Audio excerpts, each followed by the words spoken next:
something that we were told as Christians to really look out for, something that would be a clear sign of the end times of Christ's second coming, was Jesus himself said that there will be wars and rumors of wars.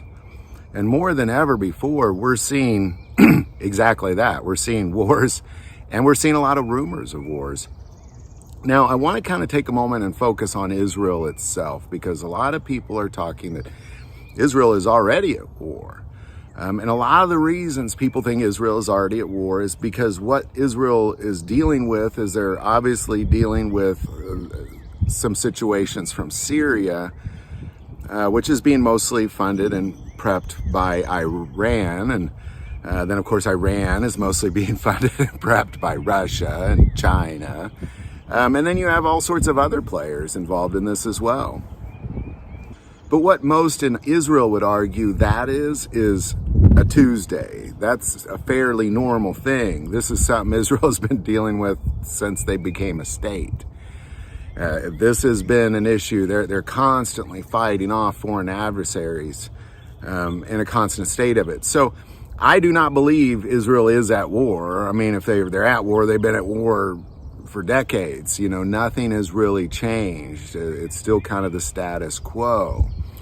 But when people see names like Iran and Russia involved, they start to jump towards prophecy like Ezekiel 37 and 38. Now, the problem that most biblical scholars have with the Magog war from Ezekiel 38 is they can't quite place it on a timeline. They can't really say when this particular war that will take place, which is essentially Russia, Iran, Ethiopia, and a few others, Libya being one of them, mentioned in the Bible. Now, a lot of them try to put it around the rapture as well. You know, if you've ever watched this channel, you know, there is nothing in the Bible that says anything about a pre-tribulation rapture. As a matter of fact, it tells us that we are meant to be a part of what's referred to as the warring of the saints. We are meant to be a part of tribulation. We are meant to pick up our cross and follow Jesus. Just like Jesus, just like the disciples, just like people all around this world right now going through tribulation, we're meant for that too. And the Bible clearly says, at the last trumpet. Jesus himself said, immediately following tribulation, I will gather my elect. Following tribulation. You know, the only time the word rapture, rapturo, even comes up in the Bible is at the last trumpet. So so they try to kind of put this war around there somewhere. And therein lies the problem. They can't place it anywhere. Now, even if you took the rapture out of the equation, because you have to, if you believe that the Bible means what it says, the last trumpet is the last trumpet. You can't interpret that any other way. After tribulation is after tribulation. You can't interpret that any other way. So if you take that out of the equation, what you have now is you have this war that still really can't be pinpointed, but it's very important that we not just make assumptions.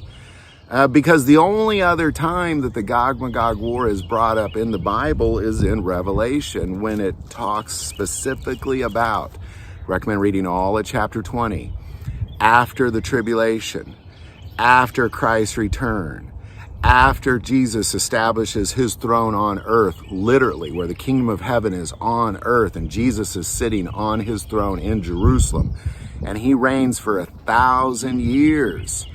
After that 1,000 years, Satan is released from his prison, and he deceives the nations again, and uprises the Gog-Magog war.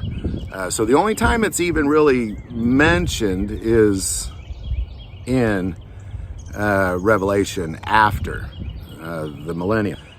Now, what I'll also say is it could be dual prophetic, because there are things in the details of the Gog-Magog war in Ezekiel 37, 38, and even into 39 that kind of insinuate this could be before tribulation. So it could be dual prophetic as well. I'm not going to make that assumption. So when we see Iran, Russia, and a few other players invade Israel, we can then point towards that and go, okay, well, there's the thing. But there's no timeline around it. It doesn't say once you see this, then there's this amount of time like we see in a lot of other prophecies. So I wouldn't really put a lot into the Gog-Magog war. According to Revelation, it's going to happen after the 1,000-year reign of Christ. Now, the other thing that a lot of people point towards is what's going on in Syria and Damascus, because if you look at Isaiah 17, Damascus will be destroyed. And now Damascus is already pretty darn destroyed.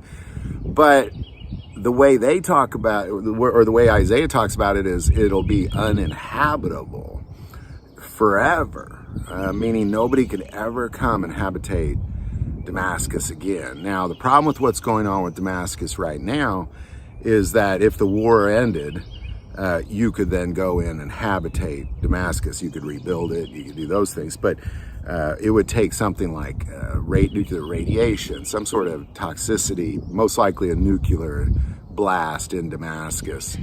And that would point towards some of these end time prophecies as well, based off of Isaiah 17. So I just kind of want to take a moment and say, for what's going on in Israel and around Israel with all the players that are kind of got them in their scope, so to say, it does look very biblical. It really does. You look at what's going on with Russia and Iran, you kind of scratch your head and go, well, that I've seen this in the Bible before. We've seen this thing happen. We could read about that thing. Then you see what's going on in Syria and Damascus, and you see that same thing. So, you kind of scratch your head and, well, wait a second, is Isaiah 17 playing out, or is this Ezekiel 38 playing out? Well, until the thing actually happens, it hasn't happened. And that's where our hearts really have to be as Christians, is you can't see some things looking like it's about to happen. You have to wait for the thing to actually happen and say, well, there it is. So I don't want anybody to start throwing around, and it's really more of this rumor is, is Israel at war? Is this prophecy? Is this what's going on? Well, what's going on in Israel right now, again, is just a given Tuesday for Israel. But what's going on with the players around there appears to be a shadow of prophetic things. And it's important to keep our eyes on those things, but not jump to conclusions and say, well, there it is right there, because what that becomes is even also a prophetic thing. There's wars and there's also rumors of wars. So it's important that we realize that as people, oh, did you hear this war? Did you hear that war? That also was prophesied about. So hope this video helps.